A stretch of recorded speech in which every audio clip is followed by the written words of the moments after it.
अहिले हामी यो गुल्मी जिल्लाको मुसिकोट नगरपालिका अन्तर्गत यो आपचोर भन्ने गाउँमा आएका छौँ।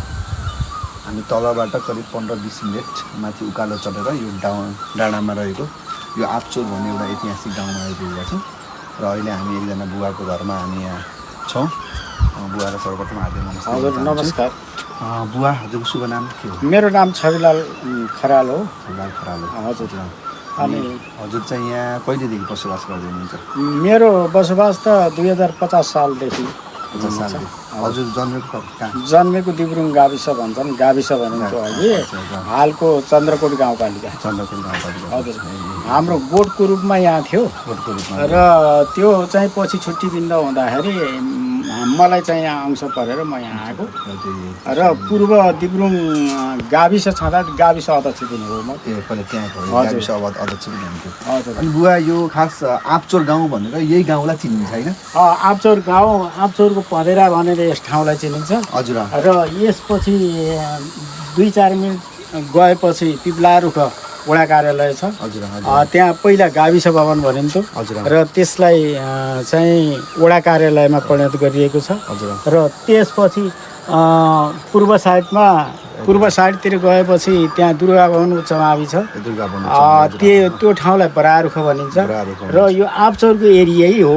अनि पाइलचौर यो आपचोर गाउँमा अहिले कति जति बसोबास छ होला, कति घरधुरी छ होला यो गाउँमा अहिले? अब अन्दाजी भन्ने हो। अब सबै कुरो एकिन त छैन।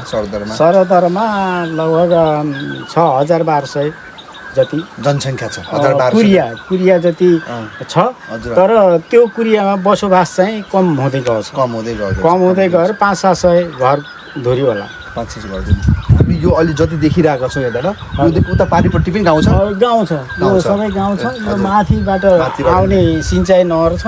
नहरबाट त्यहाँबाट हेर्ने हो भने यो गाउँको भौगोलिक खिच्न सकिन्छ। यो तपाईँको जानकारीमा यो आपचोर बस्ती कहिलेदेखि यहाँ मानव बसोबास थियो होला? अलि बस्तीको रूपमा कहिलेदेखि यहाँ बस्न सुरु गरेको? त्यो बस्न सुरु गरेको त त्यो कुरो हामीलाई थाहा छैन। हामीले जान्दाखेरि यस्तै छ। र योभन्दा बाक्लो पनि थियो र योभन्दा धेरै जनसङ्ख्या पनि थियो। र अहिले बसाइसराईले गर्दाखेरि अलिक कम हुँदै गएछ। र कम हुँदै गए पनि कुरिया त्यति खाली छैन।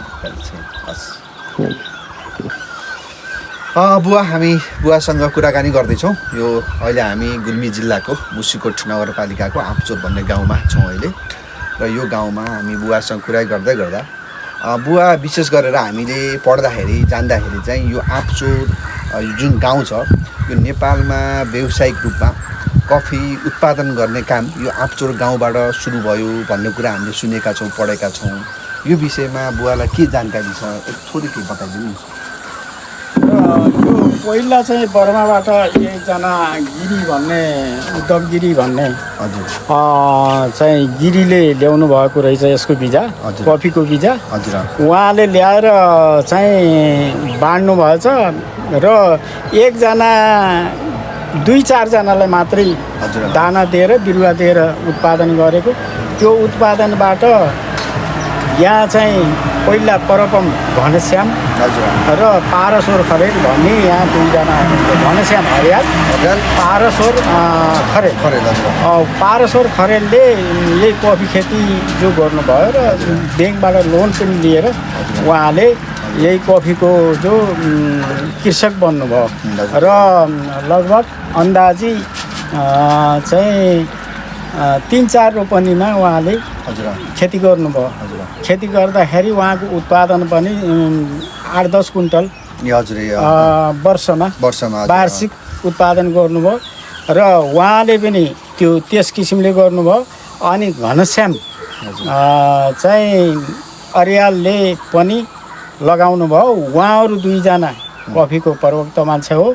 र त्यसपछि उद्धव गिरी भन्ने खरबाङ भन्ने ठाउँ छ यो आपचौरको 8 नम्बर वार्डमा। उहाँ पनि गराउनु हो। उहाँले त 25-26 कुन्टलसम्म उत्पादन गर्नुभयो। अहिले उहाँको स्वर्गारोहण भयो, उहाँ हुनुहुन्न। र त्यहाँको बस्ती विस्थापित भएर पातलो छिरफुट गाउँ मात्रै छ, नत्र छैन। बस्ती कम छ। भनेपछि यो आपचोरमा पनि पहिलो चाहिँ व्यावसायिक खेती गर्ने कफीको पारेश्वर खरेल भन्नुभयो होइन? पारसुर खरेल। पारेश्वर खरेल हुनुभयो, त्यसपछि बल्ल घनश्याम अर्यालले होइन, पारसुर र घनश्याम संयुक्तमा गर्नु, संयुक्त रूपमा उहाँले गर्नुभएको आफ्नो आफ्नो जग्गामा गर्नु। अनि यो कफी सबैले गर्नुपर्छ है हजुर भनेर हामीहरूलेसम्म हजुर जानकारी, हाम्रो बुवाहरूलाई, उहाँहरू त अग्रिम व्यक्ति हुनुभयो हजुर र उहाँहरूले हामीलाई पनि गर्नुपर्छ भनेर हामीले पनि 2-4वटा बोटहरू उहाँको आएर ल्याउनु सुरु गरे। जस्तो यहाँ पहिलोपटक कफीको बोट लिएर आउने गिरी बुवा भनेर हामीले सुनिन्छ। हजुर, उहाँ को हुनुहुन्थ्यो? उहाँ यहीँको बासिन्दा हुनुहुन्थ्यो कि उहाँ चाहिँ यहाँको बासिन्दा हुनुहुन्न भन्ने सुन्छौँ, हामीले सुनेको मात्रै हो। हामी त्यति बेला बच्चै जस्तो थियौँ र त्यो उद्धव गिरी भन्ने चाहिँ योगी हुनुहुन्थ्यो भन्छ र उहाँ चाहिँ बर्मा बस्ने, बर्मा चाहिँ कफी खानुभएको, उहाँबाट बिजा ल्याएर यहाँ उत्पादन गर्नुभएको भन्ने सुनिन्छ। अनि उहाँ हामीले सुनेअनुसार यो आँपचौरको जङ्गलमा पनि उहाँको चाहिँ ध्यान गर्ने ठाउँ स्थल योगी कुटी पनि थियो भन्ने सुन्नमा आँपचौरको ठाउँमा यही पँधेरा भन्ने त्यहाँ शिवालयदेखि माथि तलपट्टि तलपट्टि यतापट्टि उहाँको कुटी थियो भन्ने सुनिन्छ। हामीले देखिएन, अहिले घडेरी छ त्यहाँ चाहिँ जङ्गलमा बस्ने र सबैलाई यो कफी गर्नुपर्छ, यो राम्रो चिज हो, यसको उत्पादन बनाउनुपर्छ, हाम्रो आँपचौरमा कफी खेती जो गर्नुपर्छ भन्ने उहाँले चाहिँ उपदेश दिनुहुन्थ्यो भन्ने सुनिन्छ। अनि बुवा यो आँपचौरमा पहिलाको तुलनामा र अहिले हजुर कफी खेती पहिला अलि बढी मात्रामा हुन्थ्यो कि अहिले अलि बढी मात्रामा चाहिँ कफी खेती? पहिला जति अहिले कफी भएको छैन। हजुर र पहिला चाहिँ हामीले कफी खेती गरियो, 2-4 कुन्टल मैले पनि बनाएँ। बनाउँदाखेरि त्यसले भाउ पाएन, बजार व्यवस्था पाएन। हामीले ढिका नुन साट्दाखेरि सोरी साट्न पनि पाएन र अब त्यो बाली उत्पादन हुने ठाउँमा कफी लगाइएको छ, खाने चिज भएन भनेपछि त्यो मासेर हामीले धान खेती गर्न लाग्यो र अहिले फेरि 2-4 वर्ष भयो अब कफीमा सुरु हुँदैछ। फेरि अहिले चाहिँ यो बिचको अवधिमा अलिक कम भयो र अहिले 2-4 वर्षदेखि फेरि चाहिँ कफी उत्पादन बढ्दो क्रममा छ, अब बढ्दै जाला जस्तो बढ्दो क्रममा गएको छ। ल बुवालाई धेरै धेरै धन्यवाद छ। साथीहरू, हामी अहिले कहाँ छौँ थाहा छ तपाईँलाई? कतिपय किताबमा पढेका सुनेका कुराहरू वास्तविक रूपमा के रहेछ भनेर बुझ्न हिँड्दा, खोज्न जाँदै गर्दा पनि आनन्द आउँदो रहेछ नि। यस्तै गरेर हामी पनि यो नेपालमा पहिलोपटक व्यवसायिक कफी गुल्मी जिल्लाको आँपचौर भन्ने गाउँबाट भयो भनेर हामीले पढेका थियौँ, सुनेका थियौँ। के रहेछ त भनेर हामी यो भौतारिँदै डुल्दै अहिले चाहिँ यो आँपचौर भन्ने गाउँमा आएका छौँ। र आँपचौर भन्ने गाउँमा आउँदै गर्दाखेरि नेपालमा व्यावसायिक कफी खेतीको प्रारम्भ गर्ने एउटा घर पारेश्वर खराल बुवाको घरमा हामी आइपुगेका छौँ। र यो घरमा आइपुग्दाखेरि यहाँ हामीले पारेश्वर बुवालाई देख्न सक्छौँ। पारेश्वर बुवाको यो फोटो छ। यस्तै गरी राजा वीरेन्द्रसँग पनि पारेश्वर बुवा सँगै भएको यो तस्बिर पनि एउटा दुर्लभ तस्बिर हामीले यहाँ देख्न पाएका छौँ। त्यस्तै गरी अर्कोतर्फ पारेश्वर बुवाको छोरा राजा वीरेन्द्रको हातबाट यो केही तकमा अथवा केही सम्मान पाउँदै गर्दाखेरिको फोटो हो जस्तो पनि लाग्यो। र त्यस्तै गरेर अर्को यहाँ राजा वीरेन्द्रसँगै फेरि पारेश्वर बुवालाई पनि हामी यहाँ देख्न सक्छौँ। र अहिले हामी यो पारेश्वर बुवाको घरमा आएका छौँ। र पारेश्वर बुवा पनि धेरै अगाडि 10-12-11 वर्ष अगाडि नै बित्नु भएको रहेछ। अब अहिले हामी केही बेरमा पारेश्वर बुवाका छोरा खगेश्वर अर्याल सरसँग चाहिँ हामी विशेष गरेर यो आँपचौरमा व्यावसायिक कफीको सुरुवात कसरी भयो भन्ने कुरा चाहिँ हामीले बुझ्नेछौँ है त। त्यसपछि हामी थप भिडियो तपाईँहरूलाई अपलोड गर्दै जानेछौँ। अहिले विशेष गरेर यो लुम्बिनी प्रदेश क्षेत्रमा उद्यमशीलता प्रवर्धन गर्ने सकेसँग कृषिसँग पनि युवाहरूलाई आबद्ध गर्ने भन्ने एउटा उद्देश्य बोकेर केही युवाहरूको जोस जाँगर र उमङ्गका साथ केही वर्ष पहिले बुटोलमा एउटा Lumbini barista coffee and training centre स्थापना गरेका छन् केही युवाहरूले। र अहिले ती युवाहरूले एकातर्फ कफी ट्रेनिङहरू तालिमहरू प्रदान गर्ने काम त गर्दै आएका छन्, त्यस सँगसँगै नेपालमा कफीको व्यावसायिक प्रवर्धन कसरी गर्न सकिन्छ भन्ने एउटा उद्देश्य बोकेर देशका विभिन्न ठाउँहरूमा जाने, कफी उत्पादन भएका स्थानहरूमा जाने, तालिम केन्द्रहरूमा गएर तालिमहरू पनि प्रदान गर्ने कामहरू पनि गर्दै आइरहेका छन्। र त्यसै सन्दर्भमा अहिले म त्यो टिमसँग, यो लुम्बिनी बारिस्टा ट्रेनिङ सेन्टरको टिमसँग अहिले यो गुल्मी जिल्लाको आँपचौर भन्ने ठाउँ जहाँबाट नेपालमा व्यावसायिक खेतीको प्रारम्भ भएको थियो, त्यो ठाउँमा त्यो टिमसँग म यहाँ आइपुगेको छु। कफीका पारखीहरू, तपाईँ हामी सबैलाई थाहा भएकै विषय हो कि नेपालको कफी विश्वमा अत्यन्त उच्च कोटिको गुणस्तर भएको कफीका रूपमा मान्ने गरिन्छ। त्यसमाथि पनि नेपालमा पहिलोपटक व्यावसायिक कफी उत्पादन सुरु भएको ठाउँ आँपचौरमा उत्पादित यो कफी, यो पिउँदाखेरि कति आनन्द आउँछ होला है। हो, अहिले हामी आँपचौरमै छौँ। आँपचौरमा पनि नेपालमा पहिलोपटक व्यावसायिक कफी खेती गर्ने घरमा छौँ। 2 जना व्यक्तिहरूमध्ये 1 जना पारेश्वर खराल भन्ने बुवाको घरमा हामी आइपुगेका छौँ। र अहिले हामी बुझ्दै गर्दाखेरि यो मलखात छ र अघि नै यहाँ बुवाले, अहिले बुवा त हुनुहुन्न तर उहाँको बुहारीले बताएअनुसार पहिलो बोट यहाँनिर लागेको थियो भन्ने कुरा चाहिँ उहाँले हामीलाई जानकारी गराउनु भयो। भनेपछि नेपालमा पहिलोपटक व्यावसायिक कफी खेतीको प्रारम्भ भएको बोट यहाँनिर लागेको थियो र यो ठाउँमा हामी आएका छौँ। र अहिले यहाँ नजिकै अर्को कफीको बोट पनि हामीले देखेका छौँ। यो आँपचौर मुसिकोट नगरपालिकामा पर्दो रहेछ र त्यहाँबाट माथि डाँडामा आइसकेपछि चारैतिर पहाडले घेरेको फाँट अत्यन्त सुन्दर घना बस्ती भएको ठाउँ रहेछ। अब हामी यहाँ विभिन्न खालका कुराहरू छलफलहरू गर्दै थप यस ठाउँको बारेमा बुझ्ने प्रयास पनि गर्नेछौँ।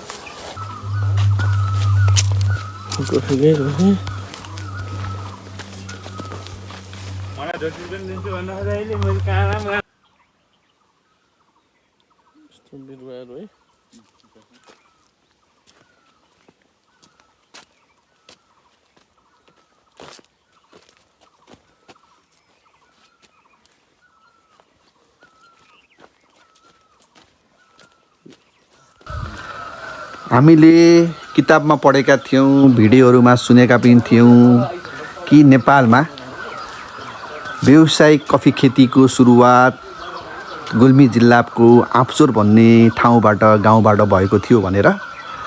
र त्यही पढेको कुरा के रहेछ साँचो भनेर त्यो बुझ्नका लागि हामी पनि भौतारिँदै अहिले गुल्मी जिल्लाको यो आँपचौर भन्ने गाउँमा आइपुगेका छौँ।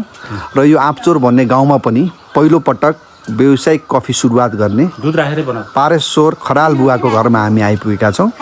यो पारेश्वर खराल बुवाको घर हो। अहिले उहाँ बुवा हाम्रो बिचमा हुनुहुन्न, तर उहाँका सुपुत्र आदरणीय सर खगेश्वर खराल सर हाम्रो बिचमा हुनुहुन्छ। म उहाँलाई हार्दिक नमस्कार गर्न चाहन्छु। हस्, नमस्कार सर। के चारमै हुनुहुन्छ? म ठिक छु। अनि म आएको एउटा मौका परेछ है। म पनि युकेमा बस्छु। ए हजुर हजुर। म युकेमा बस्छु, अहिले 17 वर्ष भयो। हजुर। अनि आएको पनि म 2 हप्ता जति भयो। ए हजुर। ए हजुर। अहिले विद्यालयमा एउटा मैले बाबाको स्मृतिमा एउटा मञ्च बनाउँदैछु। ए हजुर हजुर। कारण मिटिङमा गएको थिएँ। ए हजुर हजुर। अनि त्यसको इस्टिमेट गरेर म भर्खर घरमा आउँदैछु। यहाँ आउनुभएकोमा एकदम धन्यवाद। हजुर। नेपालमा धेरै राम्रो छ कफी गुल्मी आँपचौरमा। अहिले गभर्मेन्टको एकदमै ठुलो फर्म छ। अनि एउटा प्राइभेट संस्थाको पनि छ एउटा राम्रो छ यहाँ। ए हजुर। अब सुरुमा हामीले 2033 सालदेखि मेरो बाबा आमाले सुरु गर्नुभएको यहाँ होइन। यहाँ नर्सरीबाट पाल्पा, अर्घाखाँची, स्याङ्जा जताततै हाम्रो घरबाट सप्लाई भएको हो यो। अहिले नेपालभरि पुरै इतिहासको घर भनेको यही हो। तर यहाँ सबभन्दा पहिला चाहिँ नि कफीको बर्माबाट बिउ ल्याएको हिरागिरीले हो। हिरागिरी हजुर। हजुर। अनि त्यसलाई यहाँबाट चाहिँ सुरु भएको हो। हजुर। यसमा एउटा बुटोमा यसमा थियो अनि यसमा चाहिँ एउटा बुटोमा 15 पाती फल्थ्यो। एउटा बुटोमा 15 पाती कफी फल्थ्यो। हजुर। अनि त्यो बुटो मासियो हामीले। हजुर। हजुर। 15 पाती, कहिलेकाहीँ 1 मुरी पनि फल्थ्यो। हजुर। र अहिले आएर सरदरमा चाहिँ यसको चाहिँ लगभग एउटा बोटमा 10 केजी जति फल्छ। राम्रो बोटमा। राम्रो बोटमा। राम्रो बोटमा। हजुर। प्राविधिक हिसाबले काटछाँट गरेर हजुर एकदम राम्रो मलजल गरेको बोटले 10 केजीसम्म दिन सक्छ दिन्छ र अहिले टिपेर सबै भण्डारण गर्ने बेला भएको छ अहिले हजुर अहिले बोटमा केही छैन फुल्ने बेला हो यो हजुर हजुर फुलिरहेछन् कफीका बिरुवाहरू हजुर अनि अरू अब सबै ठिकै छ यहाँको फर्म हेर्दा रमणीय छ हजुर अब हामी जाउँला हेरौँला गभर्मेन्टको फर्म पनि छ यो प्राइभेट फर्म हो ए हजुर हजुर हेर्दाखेरि मनमोहक छ हजुर सरहरूलाई चाहिँ म घुमाउने छु अहिले जस्तो अहिले अघि नै यहाँ हामीले देख्यौँ राजा वीरेन्द्रसँग बुवाको तस्बिर तपाईँको तस्बिर पनि देख्यौँ र सँगसँगै राजा वीरेन्द्रसँगको त्यो तस्बिरको एउटा सम्बन्धको विषय र सँगसँगै यहाँ सुरुवात गर्दाखेरिको त्यो पल त्यो क्षण कस्तो थियो यसको विषयमा थोरै बताइदिनु न पहिला वीरेन्द्र सरकार आउँदा यो आम्चोरमा हजुर कफीको जङ्गल नै थियो कफीको जङ्गलै थियो ए ए हजुर यहाँ थियो अनि अर्को घनश्याम अर्यालजीकोमा थियो ए हजुर हजुर हजुर अर्कोमा थियो सन्न गाउँभरि कफी थियो गाउँभरि कफी थियो जब सरकार आएर यसको नहरको कफीलाई पानी चाहिन्छ भनिसकेपछि नहर यसको स्वीकृति भयो हजुर यहाँ नहर ठुलो नहर छ यता पारी भरेको ठाउँमा नहर छ ए हजुर त्यसमा पानी प्रशस्तै पानी छ अहिले प्रशस्तै पानी छ फुल नहर पनि छ पानी अहिले हजुर त्यसले गर्दा मान्छेहरूले कफी काटेर फेरि खेती गर्न सुरु गरे त्यति बेला कफीको मूल्य थिएन 50 रुपियाँ थियो 50 रुपियाँले घर केटाटी पाल्नु पर्यो अनि वैकल्पिक उपायलाई केटाटी पाल्नको लागि धान खेती मकै खेती तोरी खेती गर्न थाले त्यसरी यो कफी खेती विस्थापित भयो जब नहर आयो हजुर त्यसपछि अहिले टोटलै विस्थापित भएको अवस्थामा अहिले 2 वर्ष भयो प्राइभेट संस्था गभर्मेन्टले चाहिँ नि सुरु गरेपछि अहिले प्रत्येक व्यक्तिको लिजमा लिएर अहिले चाहिँ यहाँ प्राइभेट संस्थाले यसमा लगानी गरेको छ ए हजुर एउटा संस्था छ यसमा काठमाडौँमा छ यहाँ सबै रोस्टेड मेसिनहरू छ पल्पिङ मेसिनहरू छन् सबै छन् यो व्यक्ति एउटा समूहको संस्था छ एउटा ए हजुर अनि गभर्मेन्टको यहाँ तल छ छुट्टै छ हजुर गभर्मेन्टको फर्म हेर्दा त बडा मजा आउँछ मतलब 1 घण्टा पनि घुमेर सकिँदैन ए हजुर यति राम्रो ब्युटिफुल छ कुन ठाउँमा छ त्यो यहाँबाट यो देखिने 10 मिनेटमा गइन्छ 10 मिनेटमा यहाँबाट बाइकमै गइन्छ पुरै फर्म बाइकमै घुम्न सकिन्छ पुरै घुम्न सकिन्छ कोही तपाईँको साथी भर्खर जानु छोराले लिएर जानु यो प्राइभेट फर्म हेर्नलाई ए हजुर यहाँ 5 मिनेटमा यो त नि यो पारिदेखि नि हजुर यहाँ पनि एकदम राम्रो छ यो मैले असारमा मैले पनि लगाउने किनभने अब मैले यसबाट चाहिँ लगाउँदिनँ म कफी खेती लगाउँछु हजुर अब कफीको स्कोप धेरै राम्रो छ अनि अब यसले चाहिँ सप्लाई पुर्याउन पनि सकेको छैन कति पो छ र है यहाँभन्दा पाल्पा जिल्ला र स्याङ्जा बढी यहाँको गुल्मीलाई जितिसकेको छ त्यहाँ एकदम राम्रो फर्महरू छन् है स्याङ्जा र पाल्पा अर्घाँचीमा अब गुल्मी अब त्यहाँदेखि पहिलाको आउनलाई अब 2 वर्ष लाग्छ अहिले जति बिरुवाहरू उत्पादन छन् एउटा फर्ममा 1 लाख होलान् अर्को फर्ममा गभर्मेन्टकोमा त धेरै बिरुवाहरू छन् अहिले गएर हेरौँला धेरै रमणीय ठाउँ छ यो उपत्यका हो होइन यहाँ जता घुमे पनि रिङ रोड छ हजुर 3टा रिङ रोड छ जताबाट घुमे पनि हामीले कफी गार्डनहरू हेर्न सकिन्छ हस् धन्यवाद यही हो अहिले हामी गुल्मी जिल्लाको मुसिकोट नगरपालिकाको आँपचोर भन्ने ठाउँमा छौँ हामीले किताबमा पढेका थियौँ कि नेपालमा पहिलो व्यवसायिक खेती आँपचोरबाट सुरु भएको थियो भनेर सुन्न पढ्न त पाएका थियौँ तर त्यसको प्रत्यक्ष देख्न पाएका थिएनौँ त्यसै क्रममा हामी खोज्दै अहिले चाहिँ यो आँपचोर भन्ने ठाउँमा आइपुगेका छौँ र आँपचोरको पनि यो घर जुन घरबाट नेपालमा पहिलोपटक व्यावसायिक कफी खेती चाहिँ सुरुवात भएको थियो उहाँ बुवाको नाम पारेश्वर खराल थियो